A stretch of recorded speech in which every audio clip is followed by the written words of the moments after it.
Chapter 17, On the Tiles. On the Tiles. The noise of the veranda seemed to lull as they stepped from the doors of the tavern. The tables paused in their games and revelry to take in the four young women who had emerged into their midst. Brianna was returning any looks with a stern frown, Erina shrinking back into her shadow, the smile frozen awkwardly on her face. Imoen just grinned as a man 2 tables down gave her an appraising look. What was the point in getting dressed up, if you didn't want people looking at you?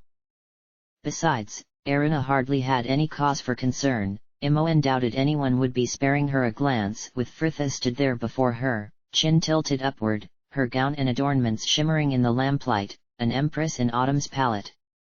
And then the girl glanced to her, the majestic mien lost as she flashed her that familiar toothy smile, and Imoen felt a surge of affection for her funny, if sometimes frustrating friend. "People are staring at us," murmured Erina. Imoen laughed. "Course they are, we look great. Come on." And she led the way across the crowded veranda and down onto the street, the girls catching up to her to walk 4 abreast along that empty avenue, young stars twinkling in the clear violet sky. Erina pulled her plain green shawl about her more tightly. "Brr, it's quite chilly now sun's in, aren't you cold?" she added, giving Fritha's bare shoulders a worried glance. Fritha shrugged, no break to her pace as she glided along next to her. "Not really. You've even got a fan," Erina continued, almost laughing as she noticed the paper paddle tucked in the back of her sash, golden beads glinting as the tassels swung with her footsteps. "It's just for effect." Imoen frowned slightly. "I didn't see you buy that." "Didn't you?"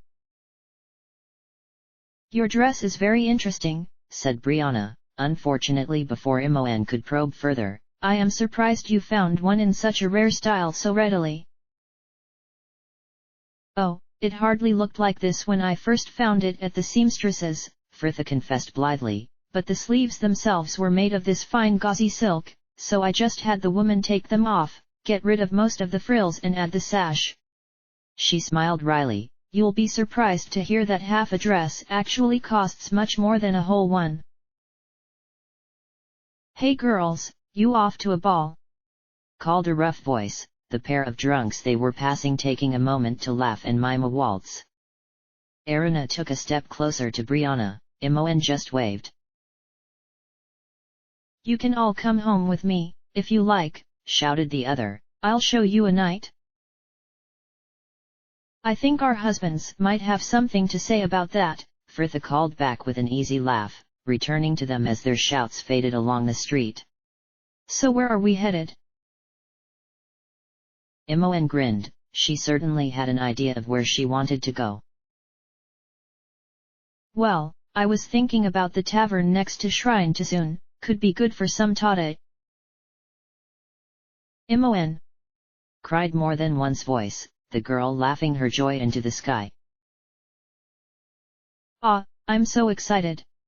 I want to drink and dance and flirt with 100 boys." "I thought it was one boy in particular who held your fancy at the moment," said Fritha mildly. Erina's interest was instantly piqued. "What's this? Valigar and Imoen are in love, or is it lust?" Imoen shrugged. "Bit of both, I imagine." "You're courting," confirmed Brianna, as though she could not think of a more unlikely pair. Imoen had every sympathy for her. "Sort of, but flirting's all right, isn't it?" she added, returning to her initial question. Fritha snorted. "Don't ask me, I'm dreadful at it." Erina looked at a loss, too, Brianna frowning as she offered, "I think the wisest rule to follow would be to do nothing you yourself would not be pleased to find the gentleman attempting with another lady." "Oh, that's all right then. Can you imagine Valigar trying to flirt with someone? He'd be awful, even worse than a no-man. Fritha smiled absently to herself. A no-man wasn't so bad. Imoen couldn't let that slide. Oh really? Do tell. Her friend's imperial air was somewhat lost as she flushed a stunning shade of pink. Help me out here, Brianna. The taller woman blinked, for a moment thrown, though she recovered quickly enough. I fear I would not know. When a man is chivalrous, it is easy to mistake affection for the courtesy he would show any lady. Fritha shrugged, turning back to Imoen. Oh, perhaps I was doing that, then. Brianna frowned. So when did you and Valigar pair up? Asked Erina. Imoen smiled, feeling that flutter in her stomach anew. Last night, late on in the tavern. He was beside himself worrying over Fritha in the jail. But, Imoen, what if the guards are mean to her? There now, Vals. Yeah, Fritha's a bit melodramatic, but she's tougher than she looks. She'll be fine. Indeed, said Fritha, her smile wry and slight. I assume you managed to calm his worries in the end. Yeah. Imoen smiled, feeling her face growing warm as she confessed. He said he wants us to face the future together. Oh, that's so nice, cried Erina. Imoen giggled along with her. That was Valigar though, his stern mask hiding a warmth she had always suspected lingered within. He had made a point to say she looked fair before they had left the inn, simple words, but they meant so much more than the poems and speeches from those verbose suitors, because he gave them so rarely. Yeah. Imoen sighed, starting to find herself still grinning like an idiot. But let's stop talking about this before I'm overcome with womanly desires. Like jewelry, offered Fritha. Imoen nodded. And cake. The tavern Imoen had spotted earlier was easy enough to find, set on the street that ran along the western edge of the gardens to Sun and her shrine, the dovecot clearly catering for petitioners of that faith. The high-ceilinged room was panelled in dark woods, the bar a square of counters within which stood an enormous gilt-framed mirror, dividing the two halves and stretched from floor to rafters, rows of bottle-crowded shelves before it, the coloured glass glinting in the lamplight, while the surrounding tavern was a warren of gloomy nooks and deep booths where men and women could meet for clandestine trysts. Imoen thought Fritha, at least, would be getting some interest, if only for her hair, but most of the men seemed a bit too in love with themselves, eyes following them as they crossed the room before going back to their drinks. They took a table in the corner, the nearby fireplace finally convincing Erina to abandon her shawl, the maid nodding to them as she set down 2 steaming dishes before the patrons at a nearby table. She would be over when she had a moment. Well, we made it then, enthused Imoen, looking about her with a satisfied sigh. I had hoped to find us some dancing. Still, perhaps we can find some later, Erina was nodding brightly. Oh, I hope so too, I love dancing. My mother would sometimes hire minstrels to play back in the inn on feast days and the like. She sighed dreamily. My first love was a balalaika player from Daggerford. What happened? Asked Imoen. Erina quirked a wry smile. Unlike what Athik said, I think he really was only paying me interest for a free bed, not mine, she added hastily, the pink already rising in her cheeks. I mean, just at the inn. I was young and my mother soon sent him on his way. Yes, well. She continued briskly, primly smoothing out her skirts. Do you like dancing, Brianna? Brianna glanced back from where she had been frowning at a man who was still staring at them, the woman looking surprised to be included. Oh, not especially. The skill was not valued at the temple. Really? exclaimed Imoen. Beth, the cook, taught me and Fritha. It was loads of fun. Sometimes she'd make the younger monks come and partner us. Ah, the colors they'd go! Now, put your hand at Imoen's waist, young Francis. Her waist. Erina and Fritha were laughing. Brianna just shrugged. I know a few of the more popular dances, but I have rarely had chance to exercise the knowledge. I learned some temple dances as I was growing up, but the sisters saw little need for anything outside the dance of combat. It was as if Imoen had not heard her last line. Temple dances? They're Fritha's favorite. She collects them, don't you, Fritha? Perhaps you can show her them, and she can teach you a bransle or something in return. Imoen had thought the woman would jump at the chance to share her faith and become more included in the group, but she looked strangely contemplative, dark eyes staring down at her from beneath that lowered brow. Imoen, Fritha murmured next to her, they might be private. No, they are not, said Brianna, at last, the woman inclining her head to Fritha as she demurred. Perhaps we can find the time one day. What is taking the maid so long? Said Erina to the awkward silence they had been left in. Imoen glanced back to the bar where two maids were laughing with a large group of men. I think I could make a guess. I'll go, sighed Fritha, making to stand. What are we having? Wine. Oh, small ale for me, please, corrected Erina. I drink any more wine, and I shall be on the floor. You grew up in a tavern, laughed Imoen.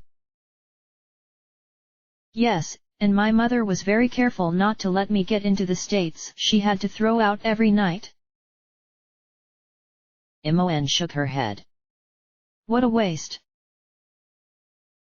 You grew up with Winthrop and he never let you sample the casks, reminded Fritha.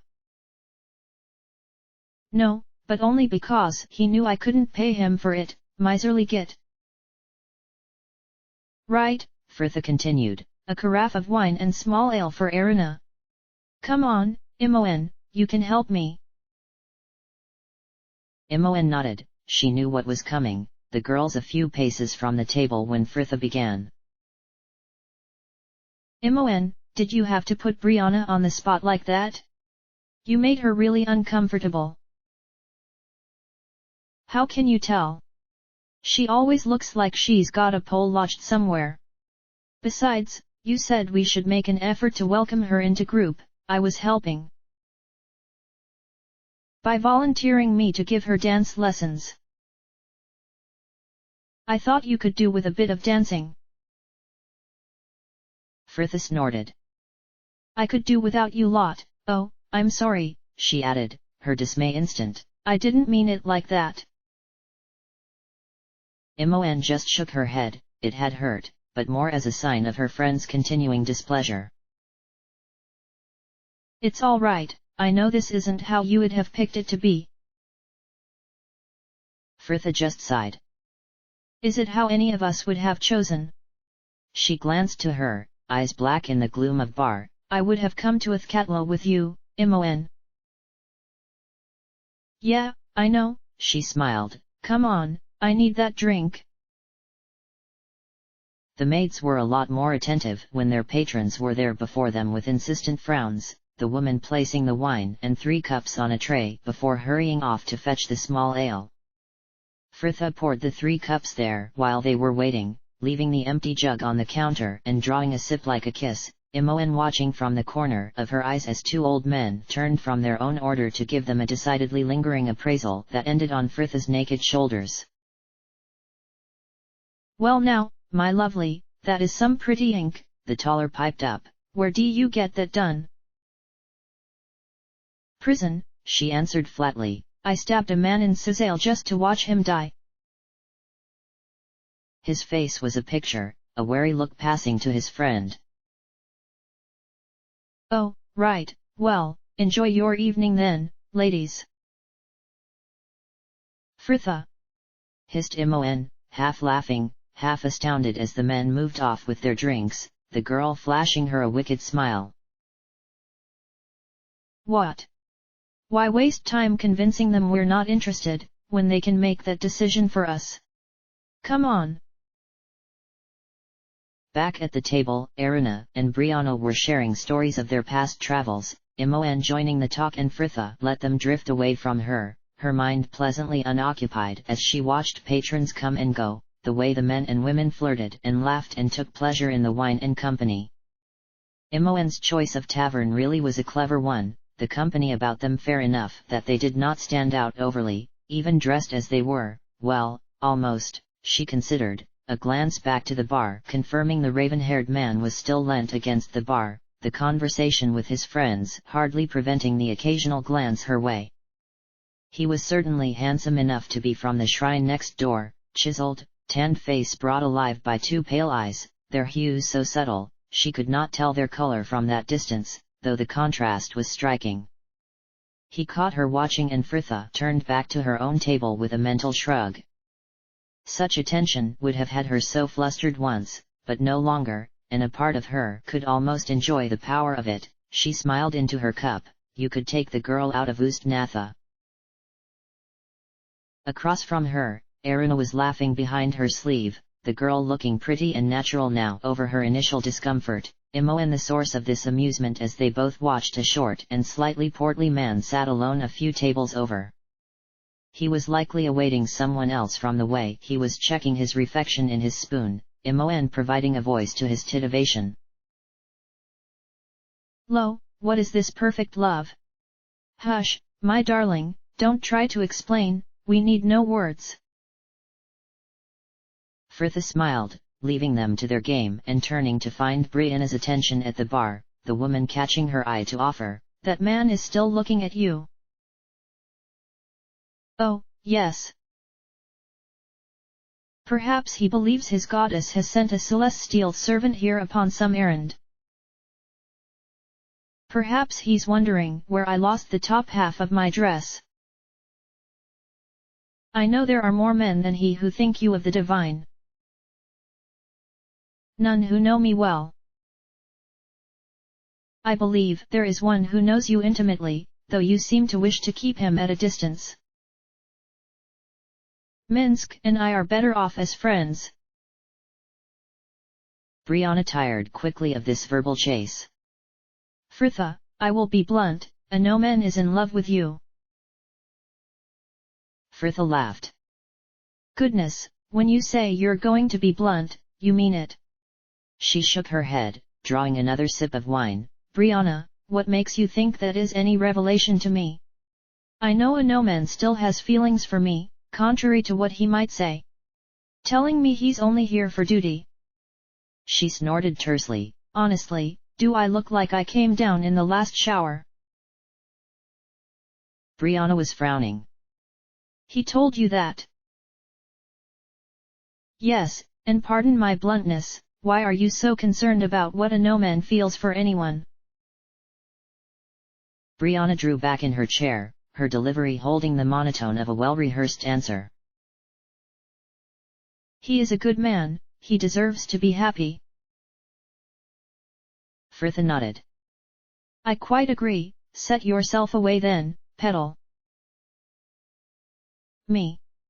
The woman cried, unable to suppress the burst of incredulous laughter before she commented to demur. I do not think we would suit. Fritha felt rather taken aback. Brianna's surprise was convincing. Had the woman really followed him all the way down there out of good-hearted camaraderie? She was a saint. The girl shrugged, carefully careless as she lifted her cup once more. Poor Anomen, it seems neither of us wants him. Perhaps one of these two can oblige us. She continued more loudly, the girls turning at her address. Good Brianna here seems to feel Anomen needs marrying off, any volunteers? What about you, Erina? He has a very nice estate in Athkatla, and a vineyard in the mountains. Bloody hells! Laughed Imoen. Throw in a townhouse in the gate and I may just get in there myself. Erina was giggling shyly into her sleeve, the small beer helping the blush to her cheeks. Ah, no, I don't think so. You see, I can't believe I'm telling you this, but I'm already in love with someone else. Who? Pressed Imoen keenly. Fritha rolled her eyes. Who else, Imoen? It's Ithik, isn't it? Erina nodded, smiling and wistful as she cast her mind back. I have loved him since that first quest brought me from Loudwater all those years ago. He was just so warm and alive, and honest. Just said what he thought and away with the consequences, so unlike all the merchants and caravan hands I had grown up around. I did tell him after a few months traveling together, but... She trailed off, her paw saying more than any words could express. He was really very nice about it. Told me he thought I was lovely, but that I was yet young and had to find my feet in the world before I could make such choices. I was quite naive at the time, I suppose he thought it just some silly passing whim. Now it's been so long, I don't want to mention it again in case we ruin what we have. But I'm happy enough as we are. He has never really shown any interest in anyone else, and we get along so well, I consider it a good enough trade. Fritha nodded firmly, how nice to meet such a sensible girl. Imoen though looked appalled, perhaps her own recent success had given her boundless hopes for such doomed romances. Erina, that's so sad. You have to tell him how you feel. I'm sure he likes you back, he hasn't gone after anyone else, has he? He's probably just worried about ruining your friendship, like you are. The girl looked skeptical. Are you sure? Well, I can't say I'm convinced, said Fritha. If you are happy enough now, why chance it? Friends are far better to have than lovers. Friends, like you and Solafane, sang Imoen, Erina giggling as her friend made kissing noises. Fritha ignored her. Exactly so. Brianna was frowning again. You favor the drow. Fritha smiled. Not as Imoen thinks, but Solafane is very dear to me, like the brother I never had, and it is nice always knowing that someone has your back. Another round there, sirs. Valigar drew a sip from his half-full ale cup. It was the maid's fourth visit that hour. The dazzling smile she was directing across the table to where Ithik and Inomen were sat side by side going entirely unnoticed, Inomen shuffling the deck ready for the next round of Ruin the Guild, Ithik paying just enough attention to answer her. I think we're fine, love.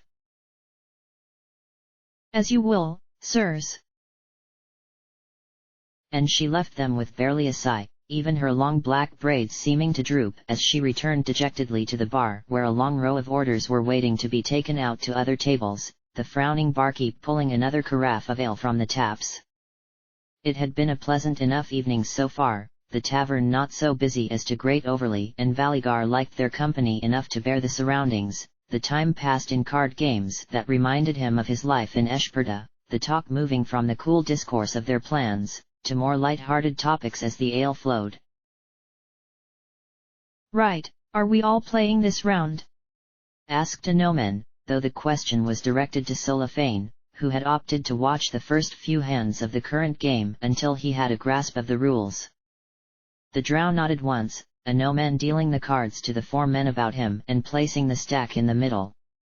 A cacophony of clunks and sighs as cups were set down and hands taken up. Minsk starting off the round as the winner of the last hand, taking a card from the pile in the center and discarding two others.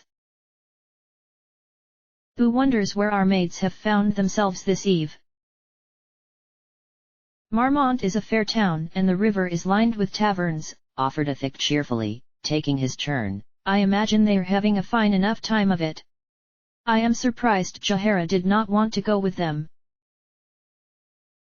Ithik was likely the only one among them who was, a covert glance shared about the table. Valigar threw down a card and took another too. I cannot see why we could not attend with them, muttered Cellophane to his hand. Who says it is harder for the maids to talk about us if we are there? Much laughter followed this truth, Athik adding teasingly, but which girl will be speaking about you, Minsk? The broad shoulders bobbed in a shrug. I know of none, but Boo tells me there is much to talk of sad about me. I am sure they will have better things to talk of than us, Minsk, dismissed a no-man sensibly. Athik, though, was looking contemplative. I don't know, Aruna takes gossip as parched men take ale, and I fancy young Imoen would have quite enough to slake her. You two seem often paired of late. A round of quiet snickering. Valigar threw another 2 cards down onto the growing pile, feeling uncomfortable, something he would have rather kept private, at least for a short time, already out and open for discussion. He liked Imoen, the girl's irrepressible nature a heartening reminder that even as times darkened some things would always remain bright. The days of walking are shorter when passed in talk, he offered coolly, a stab of guilt catching him under the ribs as he imagined Imoen's hurt look should she have heard him. I wonder if you will be so stoic when she returns here with some other sweetheart on her arm, mused Athik. More laughter.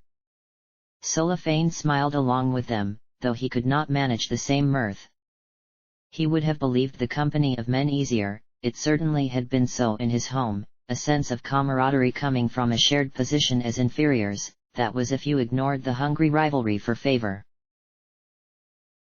It was a different relationship, though, to the loud and familiar banter of those men about him now, and Cellophane did not feel quite included, though he was sure that was not their intention. After all, their ways were not his own. Across the table, Valigar was taking a sudden and unprecedented interest in the game at hand. He clearly favored the girl, Imoen, yet it seemed he would rather do anything than admit as much. Surfacers were allowed so many freedoms, why they found the need to be trapped by prisons of their own construction was beyond him. Cellophane placed another 2 cards down with little care as to who won. Worry for the women gnawed at him just as it had since they had left, an ever-present weight upon his chest. He was distrustful of that place, the duplicitous surface, where women were so esteemed, called the fairer sex, gloried as nigh-perfect creatures, and seemed almost always the first to suffer at the hand of their males. Though perhaps his concerns of these outside troubles should have been directed closer. The game ended in the obligatory groans as Athik took the last hand, the woman's passage across the tavern unnoticed in the bustle. Excuse me a moment. Cellophane caught her just outside the main doors, the veranda finally emptied by the night's chill.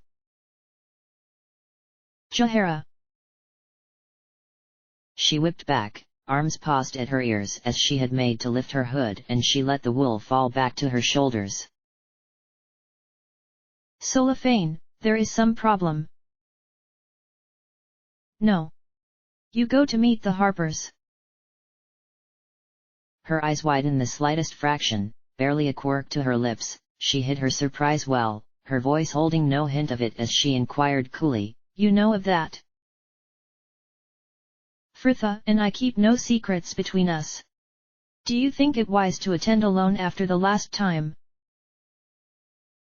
The woman flushed, brow marred with a frown she made no attempt to hide. Is that any business of yours? We are allies, are we not? He rejoined smoothly, Your welfare affects us all. Jahara was really scowling now, her forehead unpleasantly creased. And I suppose you are here with an offer to attend as well, for my own safety, yes. The drow allowed himself a smile. Such games were the same everywhere, it was a comfort. But, of course. Fritha rolled the smooth stick back and forth between thumb and forefinger, watching the round paper paddle of her fan flick back and forth, the painted nightingale a blinking image before her barely focused eyes. Gods, she wished this evening would hurry up and be over. Things had started off so brightly too, the thrill of flitting about her room getting ready long departed now, any mention of a no-man sure to leave her out of sorts, and all she felt was bored and tired and longing for her bed. The tavern was much busier by now, people filling the tables about them and crowding along the long counter, the air thrumming with the low din of discordant voices all fighting to be heard. Imoen and Eruna seemed a lot more drunk than she had yet managed to get, and had left for the bar to fetch another round an age ago. Fritha was more than tempted to join them in the bottom of a wine cup, at least if she was drunk, the time might pass more quickly. Across the table, she could feel Brianna's attention shift back to her, and Fritha wondered from where her curiosity stemmed, her heritage as a child of Baal, or their shared connection to a more earthly individual, and Fritha was filled with sudden urge to ask the woman if a no-man had bought both their fans, Brianna still hanging where it had all evening from her belt by the loop set in the handle, the paper paddle painted with a green-grey scene of mountains. Her question was mercifully forestalled by another, though. A no-man told me that both you and Imoen came to age in the library of Candlekeep. Do you remember much of your early years there? Fritha blinked, Brianna watching her carefully above the open smile. A little, she evaded, adding with a laugh, it was quite a while ago. Brianna laughed too. Indeed. So you recall nothing of your mother? Forgive my curiosity, it must seem a strange thing to ask. Fritha sighed. It wasn't at all strange, in fact, she should really come to expect it after this long, the religious ones were always the more wary. Right, time to give that well-worn lie another airing. Don't worry, Brianna, we both know of my heritage. And to answer your question, no, I don't recall my mother. I don't remember anything before Candlekeep, but Gorion, my foster father, told me later she was a lady from Ashabenford who had died giving birth to me. And, of course, I didn't know anything of my father. Brianna looked genuinely shocked. You mean, you were never told of your birthright? Of anything? Fritha's laughter rang across the table. Birthright? It's not like I'm heir to the throne of Cormyr. And, no, it wasn't even hinted at, I suppose it was a hard thing to tell me. How did you find out? Fritha drew a mouthful of wine, hoping to forestall that bitter taste. In a letter, after Gorion's passing. And that told you what you were, Brianna pressed, where you came from. Well, yes, in that it said my father was Baal. Gorion had been a friend of my mother's, which is how I had ended up at the keep. What about you? A no-man mentioned you are from a temple to Saint Riel. The woman frowned and glanced away, knuckles paling as they clenched about her cup. I never knew my father, my mother was murdered by heretics. Heretics? Yes, some godless orc band who never knew the light of the true God except for on the battlefield. After she died, I was taken in and raised by the local temple to Torm. Were there any other children there? For a time. Brianna sighed, for a moment somewhere else as she drew a sip of wine. The raids that winter had claimed many lives, but all other children were sent to an orphanage in the lowlands come the spring. The dark eyes were back on her. I suppose we had very similar upbringings, in the end. Fritha shrugged. Yes, it would seem so. Were they strict, the sages? The sisters had little tolerance for games. Some, Fritha paused, reassessing the thing. Most were strict, yes, but I managed. The woman opposite was nodding firmly. Such upbringings can be a strength in themselves, imparting one with a sense of self-reliance that I feel is important. We must all trust in ourselves, in our own paths. Yes. Fritha agreed slowly, thinking back on those long, lonely days and the dusty silence of that world. But Beth was about and go. Ryan did his best to accommodate the girl and me, and then Imoen came and I had all I needed for a family. You. Brianna's face was a stern mask. I had the sisters and my God, it was enough. Fritha nodded once, turning back to the bar once more, feeling awkward and in even greater need of that drink. What is taking those two? Imoen drew another long sip, the sweet wine leaving her mouth dry and her head pleasantly warm, the jostle of the bar loud and cheerful as she stood there hidden from their table by the crowds having a covered drink with the equally merry Arana. A glance through the shifting throng confirmed the reason for their absence was still valid, Brianna glaring at some men foolish enough to be looking their way, while Fritha played with her fan looking as though it was the only thing keeping her conscious. Neither she nor Arana had been in any hurry to get back to that pair, Fritha and Brianna equal parts dour and dull that evening, and scaring away any chance of entertainment. Opposite Imoen, Arana was smiling as she emptied another cup of ale and unsteadily reached to the counter to pour herself another from the waiting jug. This small ale is so smooth, I wonder what their recipe is. Imoen laughed. I'm surprised you can't tell by now, the amount you've had.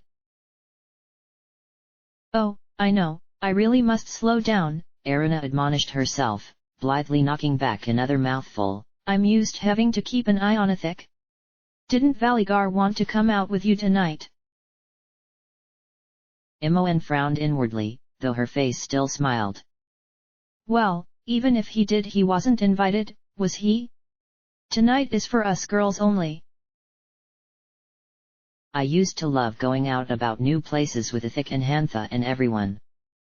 Vigo would always complain that wherever we went wasn't as fine as Sembia, and then Hantha would tell him to bugger off back there if he thought it so grand. Those two were always a word away from a quarrel. Arana paused, cup hovering halfway to her lips as she mused. I think he rather liked her, in truth. Oh, sorry, she cried, a rather enthusiastic mouthful sending her teetering back a step into the group behind them, the four men swarthy and dark-haired in the local coloring, all in the autumn of their lives and quite unfazed with this interruption, it seemed, the one she had bumped into shaking the ale from his hand as his friends laughed. No matter, my pearl, that's the first bath he's had this 10-day. Aye, and look how black the water's gone, his fellow quipped, showing the pair the murky contents of his cup, the black liquid shimmering ominously within. The man himself just laughed, rolling back the damp sleeve and wiping his hand on his loose linen trousers. Ha, smelling like this I'll be beating them off with a stick, the lads that is. What is that? Asked Imoen, despite its appearance, she could only assume he hadn't drained it from the nearest bog. It's a porter, piped up Arana. They make it by burning the malt when they cook the barley. Oh ho, lads, we've an authority here. Not really, but mother would always have a few barrels of it on tap for the Sembians mercenaries. Ithik really likes it, too. What's it taste like? Asked Imoen, giving his cup a dubious frown. The man's weathered face split with a smile. Here, have a try if you like, flower. Well, she had asked. Imoen took the cup he offered, her reflection rippling as she raised it to draw a sip, the tangy liquid strong and bitter. It's sharp, and it tastes like burnt toast. That will be the malt, offered Arana wisely. They serve a porter in the north that is so strong they tax it as a wine. I remember once in Daggerford, Ithik drank too many tankards and passed out, and he was so heavy none of us could move him from the table. We just took all his valuables off him and had to leave him to sleep in the common room. When he came round in the morning, he thought he had been robbed. That sounds about right, laughed the man, taking a hearty swig himself. But what are two pale northern flowers doing in our fair Marmont? We're just guards on a caravan to Dar Omar, explained Imoen in the lie that had served her all evening. The traders wanted to stop here and see if they couldn't get better prices for some of their goods before they reached the capital, so we thought we'd see the town for ourselves. Erina was nodding. We were actually looking for some dancing, but we don't know where to go. Well, there's the tarnished tankard on the other side of the river, offered one man, his fellows frowning, more than one eyeing Imoen's vibrant pink gown. I'm not sure these girls would fit in there, Samus. There's always the Tunbridge, offered another cheerfully. They often have music of an evening and it's a friendly crowd, that might do for you. It's on the other side of the town though. If you head to the market square and take the northern avenue from it, you should be able to follow the music from there. Right, lads, came Samus, knocking back the last of his cup. We had best finish up here. I promised Arjoina I'd meet up with her at the King's Fleet for the end of her shift. Let's be off then. Can't keep your pretty wife waiting, she might realize you're not worth it. Nice meeting you girls. Take care, there. And Imoen smiled as she watched them file past her, another group leaving just after them, her and Erina suddenly exposed to the room, and Imoen wondered if she moved a step, whether the glare being sent to her would-be was enough to scorch the wooden counter. Fritha's brow lowered in a deep, amber frown. It was time to get the drinks in. Here we are, a small ale for Erina and wine for the rest of us, Imoen trilled, unloading the 4 cups from the tray she had just set in the center of the table, Fritha nodding her thanks with a rattle of pearls. Did you have to wait for it to ferment? Imoen heard the cool complaint at the delay, and blithely ignored it. Oh, we had to wait while they changed the barrel. For wine. Were you enjoying your wait at the bar? Brianna cut into the escalating argument. I noticed you drew quite a bit of attention. You know, laughed Imoen, dropping into the empty chair next to Erina. Just being friendly, you remember what that was like, don't you, Fritha? Her friend drew the word out in her lingering dissatisfaction. Vaguely. Cheer up, laughed Imoen. You've got to make hay while the sun shines, as Winthrop would say. We'll have left here soon enough. You plan to head to another bar? Confirmed Brianna. Not another bar, but we'll likely be leaving Marmont in a couple of days at most, won't we? Off to rescue those. Imoen, keep your voice down, hissed Fritha. Imoen rolled her eyes. All right, no one's listening. And how do you know? Gods, Fritha, if I had wanted a lecture I'd have invited Johara out with us. Fritha muttered something that was likely some wish that she had, but said nothing audible. Brianna stepping into the breach with another dismal theme, God's mercy, this pair could depress a Lyran. Yes, I was discussing earlier our plans with Inomen. I must admit, Fritha, I am amazed you see your path through all this turmoil so clearly. Does it come from your blood, I wonder, perhaps a pull you cannot explain taking you towards your destiny? Fritha seemed suddenly like the only pull she was feeling was to the wine cup before her, the girl looking deeply uncomfortable as she surveyed the table. Not that I know. But if Ball needs the essence to return, then it would make sense that the more children that remain alive the better. Brianna was nodding. I see. I understand your logic, though such prophecies seem rarely to be bound by such sense. I am unsure as to whether saving these children will even make a difference. If Bal is fated to return, I fear it may take more than such measure to this to halt him. We may take a great risk now, to save people who are fated to die later. Imoen frowned. How easy it was for others to write off what was essentially her entire existence. So, the children are fated to die, eh? Imoen and Frith's shared look, previous altercation instantly forgotten. I think I could use some more wine, said Fritha dully. Yes, sighed Aruna.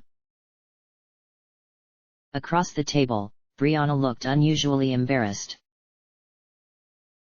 I am sorry, it seems unkind to say it, but it may be the case. Whatever may come, please know I have the greatest respect for those carrying your burden. Imoen sighed and forced a grin. Well, I suppose someone's got to, haven't they? At least I was granted the wit, grace, and charm to bear it. Come on, drink up, I want to get another round in, the barman here is gorgeous. Jahara swallowed another yawn, the cool night air making her tired eyes water. She had not even made it to her bed the night before, all evening spent in the dingy snug of the Locks, an unexceptional old tavern marked by its landlord's sympathies with the local harpers, or at least his willingness to take a bribe from them. And, by Timora's grace, he was there still, the wizened barkeep making no sign that he recognized her from those past days as she spoke the code that identified her allegiances, the man grunting something about getting a message to them before shuffling into the back. With little else to do, she had waited there for her reply, hopes of a meeting that very night before they departed Marmont, fading with every toll of the temple bells. And then, at last, as the candles were but melted wax in their dishes, a message had returned offering her the last thing she had desired, a meeting on the morrow. The barkeep's permanent frown had deepened as she had refused it, though it paled in comparison to his displeasure when she had returned that morning to request the meeting go ahead after all, breakfast and Fritha's announcement changing more than just the group's plans. A shout echoed behind them, a group of men falling out of the nearest tavern, still yelling farewells to the friends they left within. Next to her, Solafane seemed to withdraw deeper into his cloak, attention returned instantly to their path as he dismissed this potential threat. Jahara watched him a moment, the man giving no indication whether he noticed her or not, his dark profile just peeking from the grey wool hood, the hair at his temples pale gold in the street lamps. His presence irked, a subtle indicator of his distrust, and the fact she could see herself behaving similarly were their positions reversed was all the more annoying. She could, in theory, have refused him, ordered him back into the tavern, but after last time, and the troubles that had arisen from her alliances, the last thing she wanted was him telling tales to Fritha about her secrecy and giving the girl any cause for worry. But even this displeasure could not detract from her enthusiasm, it seemed. Jahara surprised to find herself smiling and she took a moment to rearrange her expression into something more neutral. It would be good to renew the old ties, once untainted by the betrayal found in These were the Harpers as she had first discovered them, and she had been looking forward to rejoining their ranks for longer than she cared to admit. She had hoped to make herself available to them, though since that morning's meeting, it was clear the local cell would be of more help to her, than she to them. The tavern the barkeep had told her of was at the end of the street now, a group of drunks milling before the front doors holding a friendly argument with the two guards who had turned them out. Here, this is the place, murmured Jahara. Solafane read the distant sign with a puzzled frown. The Golden Garter, is it a brothel? No, she answered firmly, it was an understandable mistake to make. Come, this way.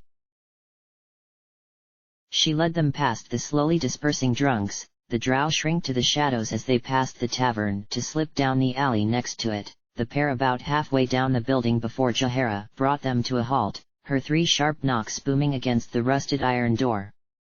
It swung open on surprisingly well-oiled hinges, the tall man within looking them both up and down, chewing a mouthful of pipuweed contemplatively. "You here to see Rahir?" he grunted, not waiting for an answer. "He's in the back office. Just wait in the common room."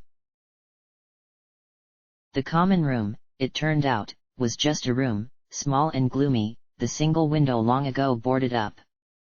Long benches lined two of the walls, a large table set in darkest corner, half the chairs about it already occupied, while in the far corner a smaller table held a jumble of mismatched cups and two large carafes presumably of ale.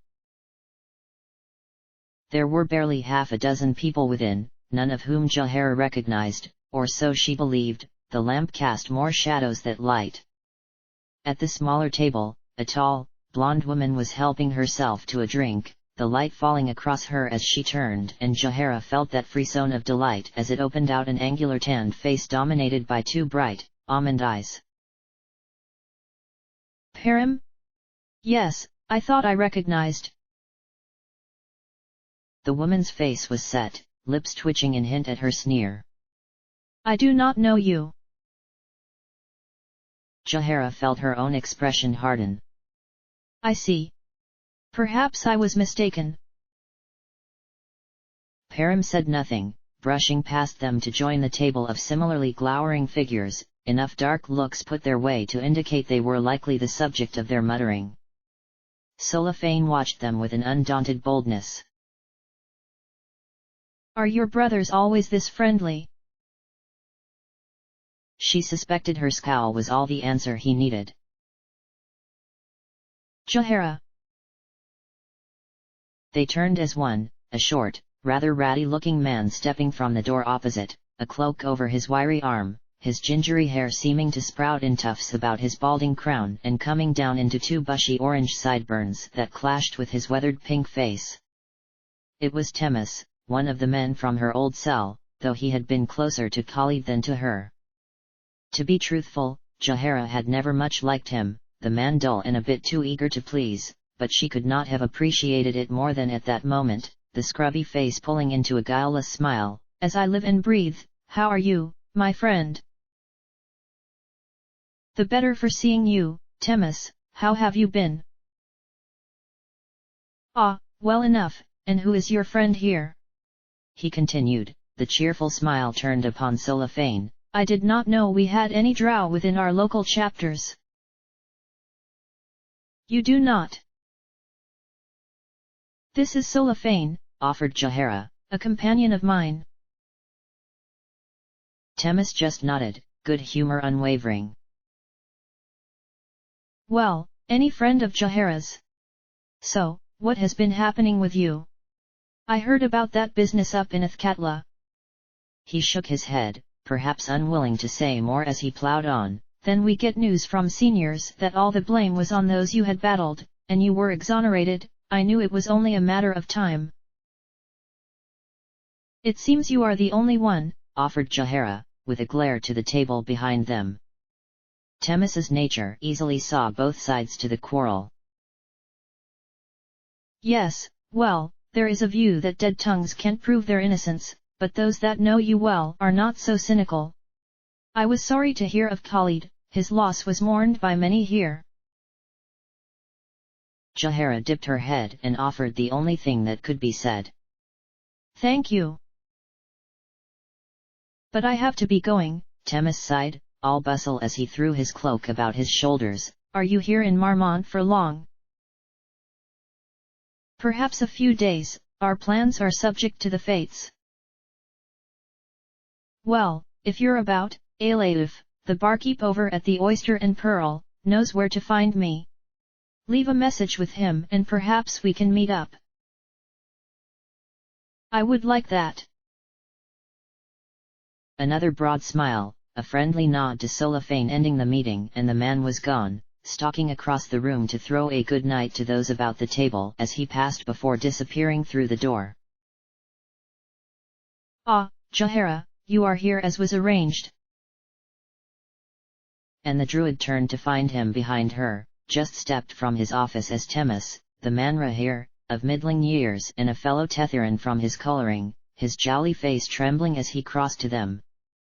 he was more portly than she had expected, though with the attitudes to the Harpers what they were and their proximity to the capital, she wondered if their presence had not become a more political game there now, all spying and manipulation.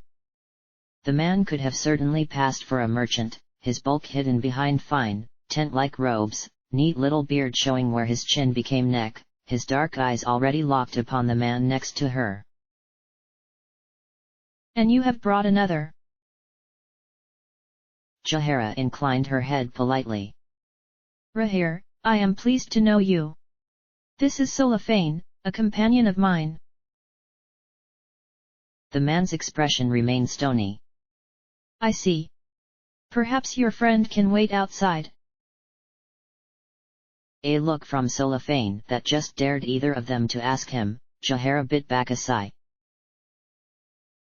"I think he is fine here." Rahir's bulk bobbed with a shrug.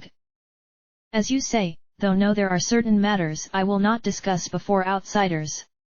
Now you requested this meeting as a Harper, and as Harpers we heeded. What is it you need?" Jahara nodded once, glad to get to business. "We are looking for a camp in this area, where the Tetheran soldiers are taking those children who survived the encounters with them." "Ah, I see. And may I ask why you search for it?" "So you know where it is," concluded Solafane bluntly. Rahir shot him a narrow-eyed look. "We have a fair idea." "And?" pressed Jahara, trying to curb her impatience. The man sighed. "And I cannot tell you what we know, not when it is clear you mean to disrupt their work." The druid drew back. How soon the old regrets could surface. "So, the Harpers support this evil?" "Yes, to guard against a greater wrong. As you may have forgotten." He drew the word out. She did not miss the insult. "The Harpers work for the greater good, and the majority of people are not Baalspawn. I understand that some of the soldiers who are tasked with their retrieval are being a little overzealous, but I have reports that the camp itself is quite humane for a prison of that type, and, as far as the seniors are concerned, that is an end to the matter." Jahara did not bother to hide her impatience this time. "And what if another Baalspawn decides to take this opportunity to declare war on his brethren? Are you so eager for another Saradush? Not to mention what will happen if that number of the children die, Baal is resurrected, and who suffers then?" But the man waved her concerns away with a thick-fingered hand. "The old prophecies are at best vague and at worst contradictory, nothing of them can be proven, and these people may be fated to die anyway. If another Baalspawn army is raised, then better these children die all at once, than in running battles that will pock this land. The last thing Tether needs is an army sweeping across it, rooting them all out." "So you would just have the children all caged in one place awaiting slaughter?" demanded Jahara. "These are people." Rahir was shaking his head. "I have heard of you, Jahara, and I know of the company you keep. You let your association color your perspective. You may travel with two of the children, and find them to your liking, but other Baalspawn are not so agreeable. Most are selfish, violent, and wholly untrustworthy." "They merely sound like people to me," muttered Solafane. Rahir sighed, throwing up his hands in angry defeat. "I will not stop you, but if you wish to find this camp, then you will do so without our aid. And before you go, Jahara."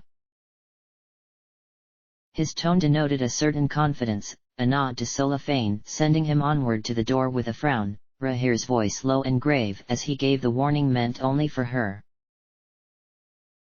"A word of caution. Be very sure of your path. It has been reported by the seniors that you were accused falsely in your past troubles, but Derman was a friend to many here, and such conflicts between our brothers are long in the forgetting. Many will be watching your actions in the days to come. Do not give them cause them to question the seniors' decision." Outside the drunks had moved on, the street empty, and Solifane waited until they were almost to the end before breaking the silence between them.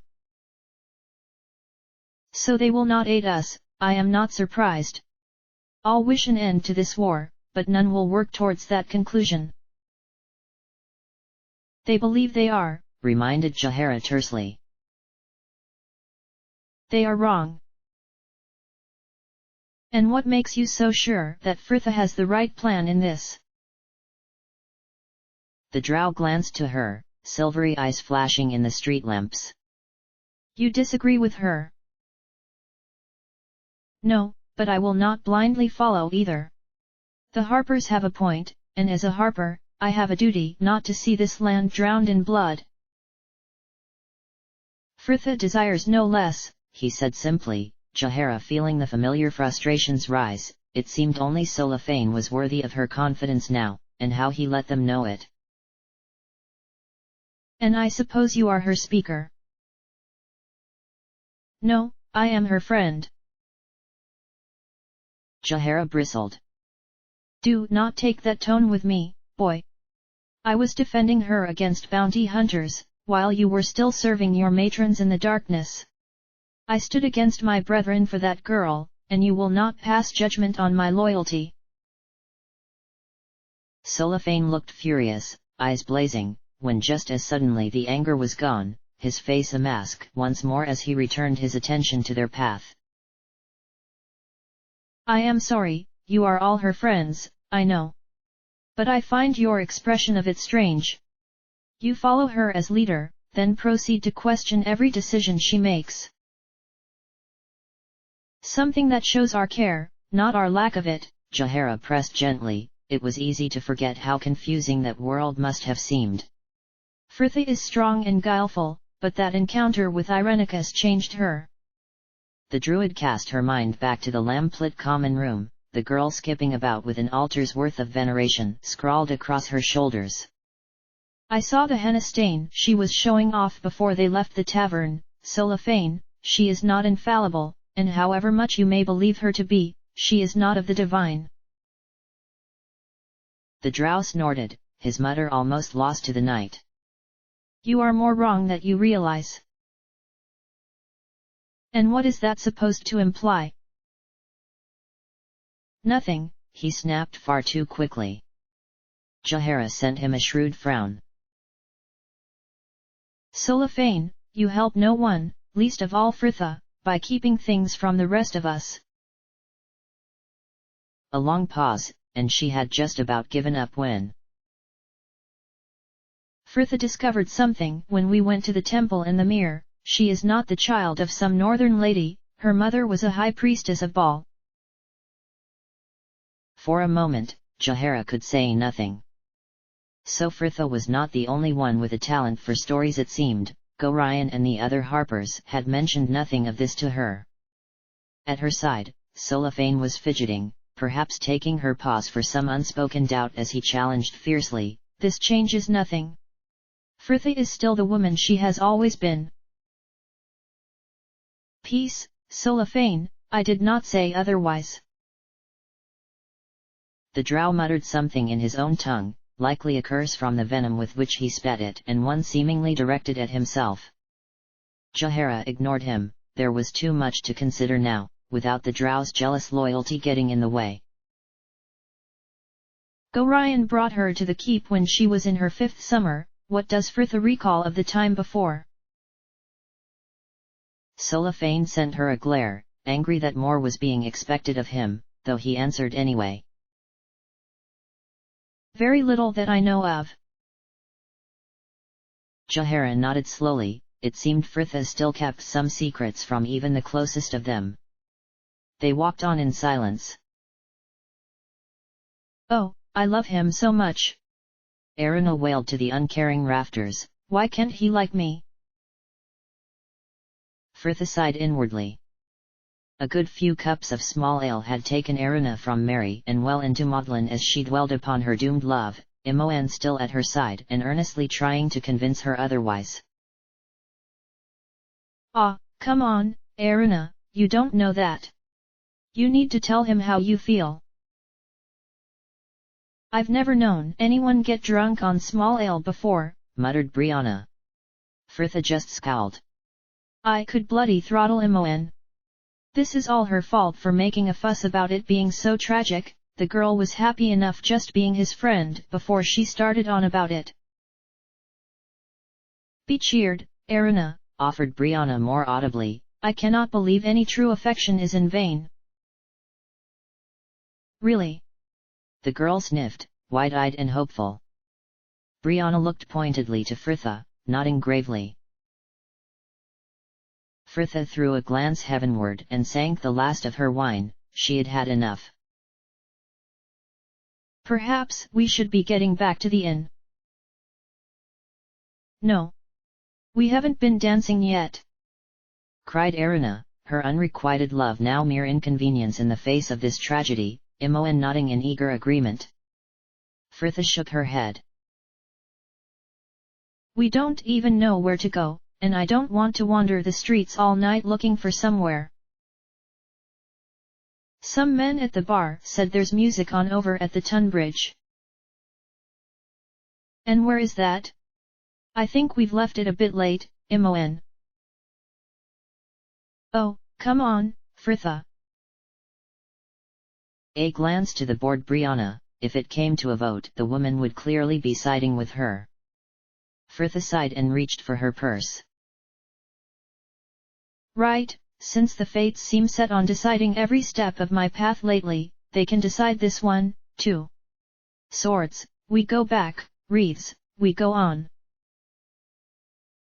They followed the arc upward, the spinning coin flashing in the lamplight only to disappear. A broad hand snatched about it and all eyes seemed drawn up that green-clad arm to the handsome, sculpted face now above them, the faded blue eyes holding a confidence that came from too many people having seen his beauty and judged on that alone. The raven-haired man had finally left his perch at the bar, it seemed, his few friends gathered behind him, happy enough to let the fairest of them make the introductions. He smiled cockily at her, flipping the coin deftly between his fingers. Something inside Fritha bristled. You must be very wealthy to be throwing silver away. It wasn't away, it was up, corrected Brianna sharply. It was as though he had not heard her, the man still looking down at Fritha. And where are you ladies heading tonight?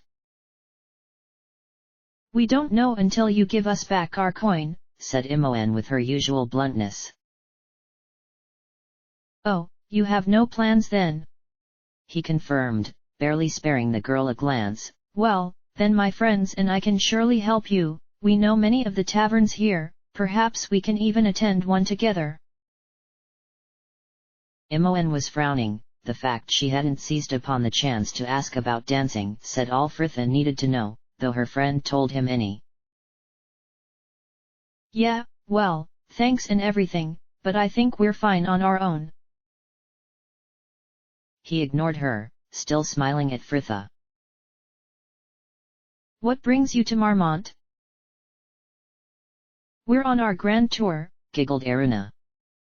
His eyes flicked to her, lingering on the plain blue dress. Ah, a grand tour, is it? And how nice you brought your maid out with you.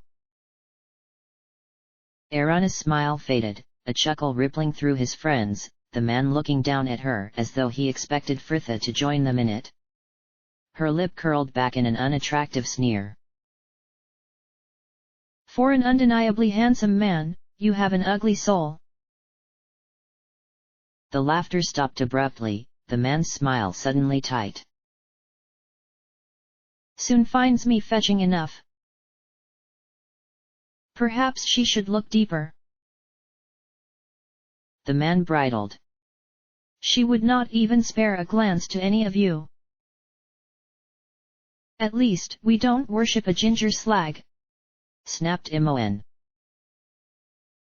No, just drink with one. Fritha did not recall standing, the man hastening back a step into his friends, alarmed at her celerity.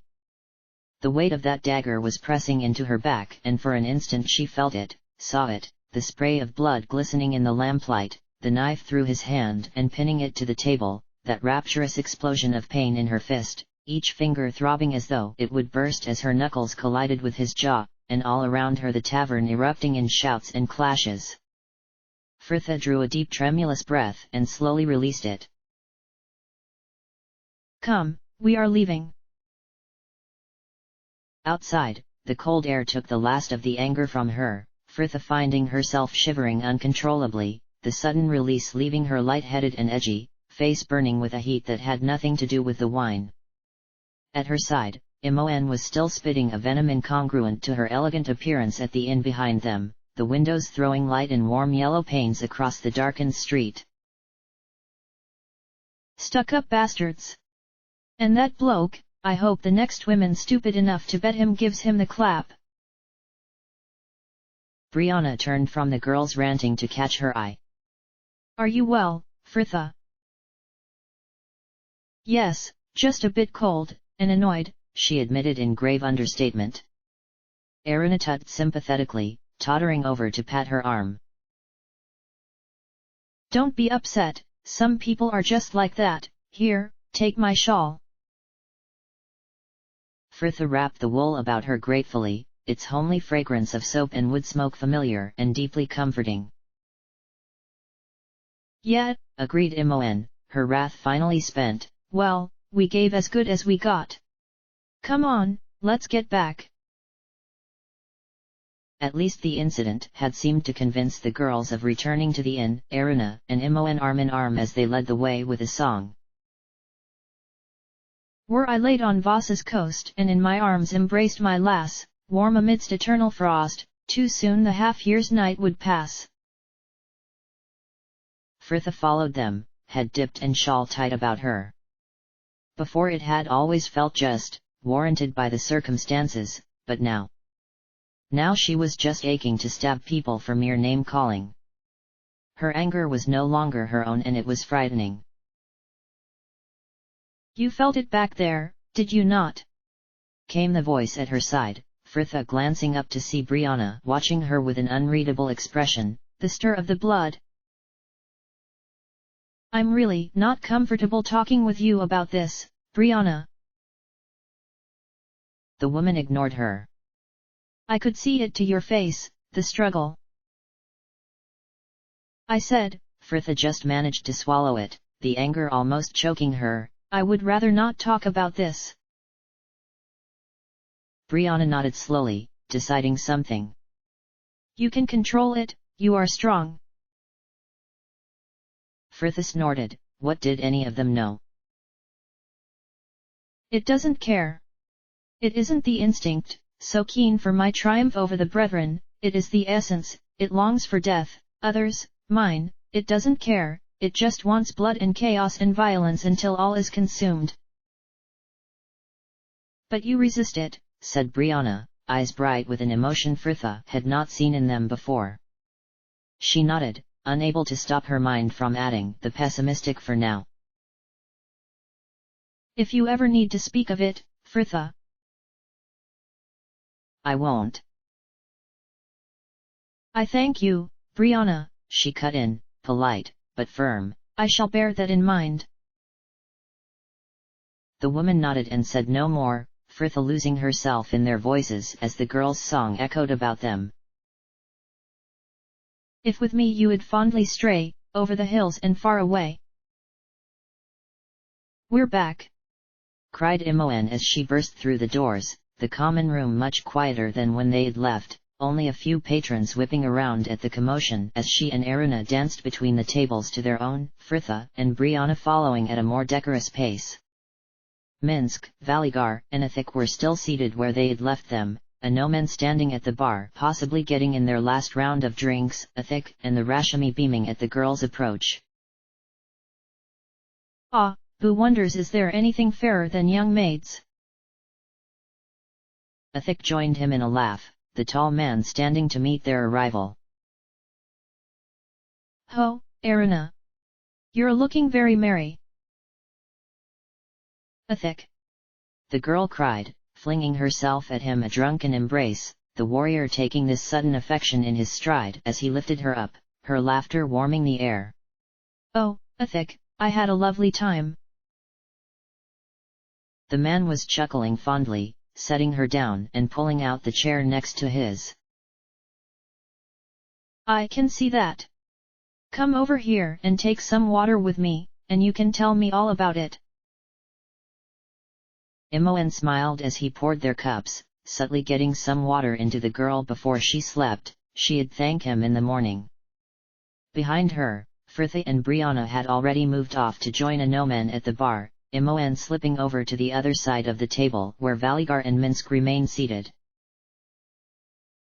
So, did you miss us? She laughed. Certainly.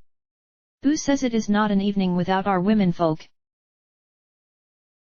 And what about you, Vals? She teased, dropping neatly to sit on the ranger's lap, an arm draped over his shoulder. Did you miss me?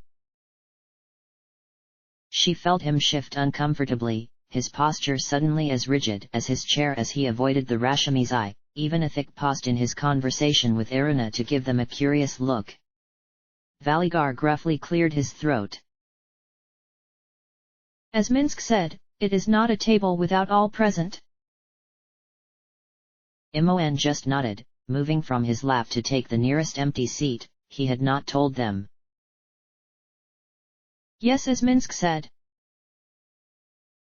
So, continued Athik, did you girls get into any trouble then?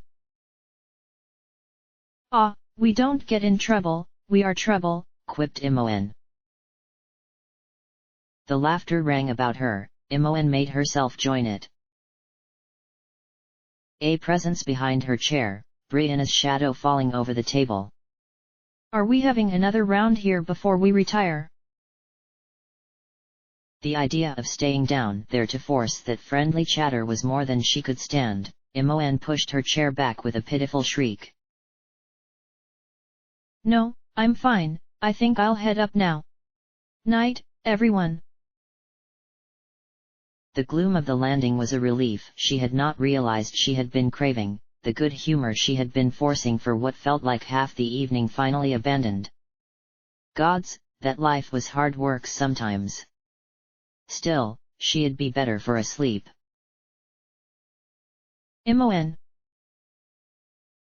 She turned at the voice, paused as she watched him ascend the stairs behind her, a frown already furrowing that bored, dark brow. Hey Vals, you going to bed, too? He ignored her question. Imoen, is something wrong? No, no. She swallowed dryly, his unease pressing the answer from her. You haven't told the others about us, have you? I did not see it as any of their concern. Imoen sighed inwardly, turning to go. No, I suppose it's not. Night, Vals. Imoen. What? She snapped a little more tersely than she had meant to, turning back to find Valigar's frown had deepened. I mean, what is it, Vals? Imoen, if something has upset you then I would rather you told me of it. The girl shrugged. There were some things she wondered if he'd ever understand. It's just you haven't told anyone about us. I did not see it was any of their business. And it's not, but it's not about that. I told Fritha and the others because I couldn't help it. I was so happy, I just wanted to tell everyone. Hells, I'd have the town crier yell it over the market square except they don't have one here. Valigar looked rather uncomfortable, as though he was just beginning to see it all through new eyes. I see. And this morning, she continued quickly, feeling she may as well give all her grievances an airing while she had the chance, you didn't ask if I wanted to go about the town with you. I assumed you would wish to spend the day with Fritha. Well, I would, but you still could have asked, that is, if you had wanted that, she added sullenly. You say you like me, well, how am I supposed to know it? You never seem to want to spend any time with me outside of what we would usually, and you can't even stand me touching you.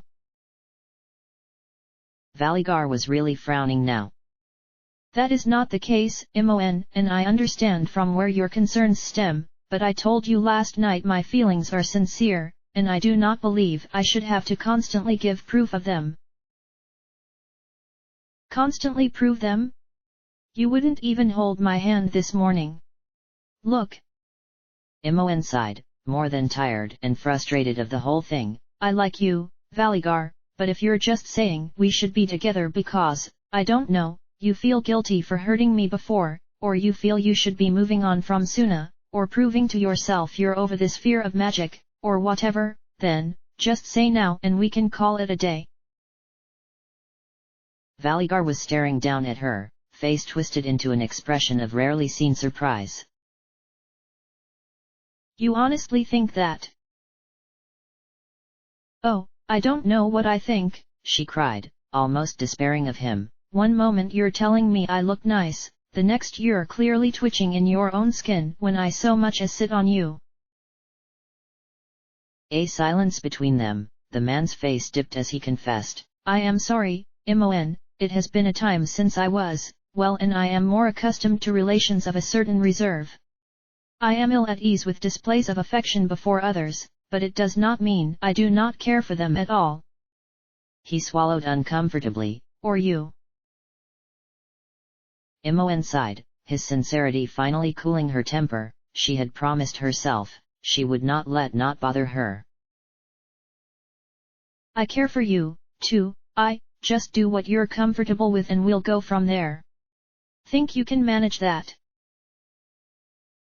He smiled at her teasing. I imagine so. Anomen smiled, watching the commotion from the bar he had just been about to leave. Mon stood at the space between Minsk and Valigar and giggling as Erina collapsed into the chair beside Athik, Fritha, and Brianna eschewing that lively company to join him there. Ladies, you enjoyed your evening? A glance between them, the taller of the pair offering, it was an experience. Fritha smiled. Ah, Brianna, tactful as ever. The others seem a little merry, said Anomen, eyes drawn back to them as laughter rang out from their table. Are you surprised at their state? Asked Fritha. Or the fact I'm not worse? Anomen laughed, the pair nodding as Brianna excused herself to join and perhaps endeavor to subdue the riot. You are returned earlier than I had expected. Fritha's painted shoulders bobbed in a shrug. We had a little trouble at the tavern, though you'll be glad to hear I behaved myself this time. That is the thing about going out dressed like a lady, you rather feel you should act the part. Anomen ignored her quip, an unease stirring in his stomach. There was trouble? Nothing serious, I hope. No, it was fine, she dismissed with a sigh. Her lower lip was stained indigo with the wine she had been drinking, the slight smudge to the kohl under her dark eyes leaving them attractively dusky, weary little empress. And you came by no attention of a more favorable sort. He continued more quietly and only half in jest. No men falling at your feet to pledge devotion undying. Not a one. She exclaimed. It was wonderful, I felt quite unloved. What about you men, was the maid service particularly good? Not that I noticed. Perhaps rumors of our quick-tempered young leader were keeping them away. Her laughter was a little one, but it made him smile all the same, the man gesturing to the counter at their side. Will you have a drink? Ah, no thank you, I think I've had enough. Hepsolafane and Jahara already retired. No, they left together a couple of hours past now, and did not say where they were going, which, I suppose, is answer in itself. Fritha was nodding contemplatively. Yes. Her gaze drifted back to the table behind them. Imoen and Valigar were long departed. Brianna stood further along the bar with Minsk, leaving Ithik and Erina alone together, the young girl leaning in unsteadily as she beckoned the man closer. Fritha was galvanized to action. "Oh no!" 3 paces and she was at the girl's side and gently heaving her up from the cheerfully bewildered Ithik. "Come on, Erina, time for bed." "But, I was just telling Ithik." Yes, if you still want to tell him anything, I'm sure you can do so in the morning," she soothed, sending the knight a smile as they passed. "Good night, Anomen." "Good night, Fritha." He watched her assent, one hand at her skirt, the other steadying the girl before her, Anomen smiling as her voice drifted down the stairwell. "Gods, you two scared the life out of me. What are you doing lurking about the hallway?" "Hello Valigar." Anomen turned back to the bar. He would likely be joining them soon enough, the man eyeing his barely touched cup of ale with a debate on whether to abandon or finish it as Brianna rejoined his side. "So you enjoyed your evening, my lady? Fritha said you came by some trouble." Brianna ignored the question, eyes dark beneath the frown. "She knows you still love her." "Sorry? Brianna, She did not let him finish. "I am disappointed that you lied to me, Anomen, and even more so that you did the same to her." "My lady, I understand that you believe you are acting for the best, but she cares for you, of that I am sure. The happiest I have seen her all night was here now talking with you." Contrary to all he would have believed before, this was not what Anomen wanted to hear, all he had resolved upon, now once more thrown into uncertainty. He felt his jaw tighten, the words coming clipped in his frustration. "I appreciate your concern in this matter, my lady, but it really is not something I wish to discuss." Brianna's face was set. "I see, perhaps I have overstepped myself." Anomen sighed. He should not push away his only ally in this, however lost the cause felt. No, I am sorry, Brianna, I am grateful for all you have done, but I pursued Fritha once against her preference and though in the end we came to an understanding, at the time I merely made her miserable. I think you were correct in the first instance, I shall be an ally to her first, and friend second, and any more is best put aside." "Why must you both be so damnably stubborn?" "My lady," he reproached, her anger alarming. Brianna just shook her head, no less passionate as she pressed. "I am sorry, Anomen, but Fritha needs you. She is wavering, the blood set to consume her, and she needs the anchor of another to remind her why she is fighting it. More than just your heart may be at stake here." Anomen could not help a laugh. "You have quite a flair for the dramatic, my lady." Brianna drew herself up, eyes burning with indignant protest when suddenly she began to smile too, sheepish and slight, passions leaving her in a sigh. "I suppose I have. The sisters always said I had a lively imagination, though they did not see its value. Perhaps I can yet prove them wrong.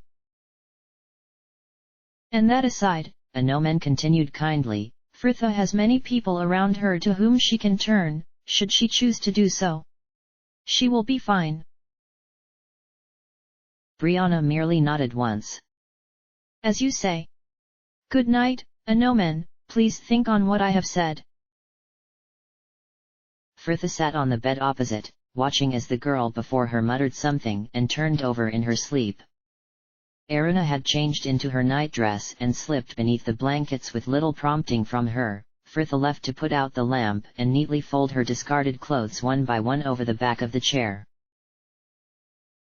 She was sweet girl, a nice match for the friendly Ithik should they ever get that far. Even Imoen seemed hardly changed from the friend with whom Fritha had grown up. It sometimes felt like she was the only ballspawn among them.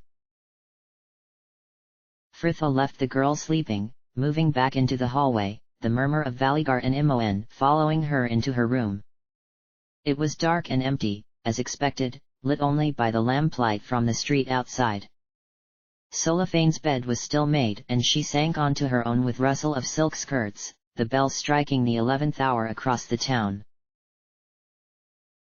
Tomorrow, maybe the day after, and they would be leaving Marmont, likely never to return, setting out to aid this camp of ballspawn and keep sustained for her the meager chance of a life after all this, and Fritha was no longer sure why they were bothering. If she was the chosen one, the one singled out all those years past to bring about Bal's return, then perhaps it was best that she did not survive. Could it be that she was the one thing he needed for his resurrection?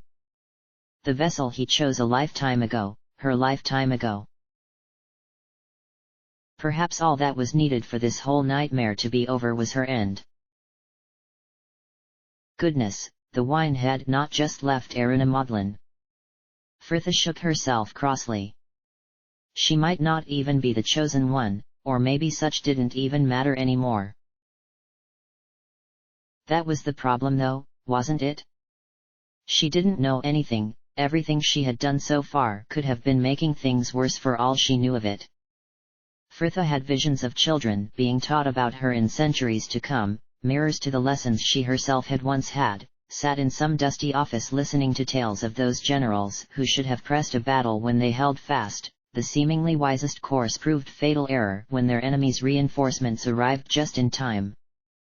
Or kings who exiled the wrong uncle, and mages who spent their lives researching the spell that was to be their end, only those that came after able to see the cruel joke. Sometimes she wondered if life was ever supposed to be anything more. Fritha sat there in the half-light until she could stand the silence no longer, suddenly throwing off her gown and jewelry to pull on the tunic and trousers she had shed hours before.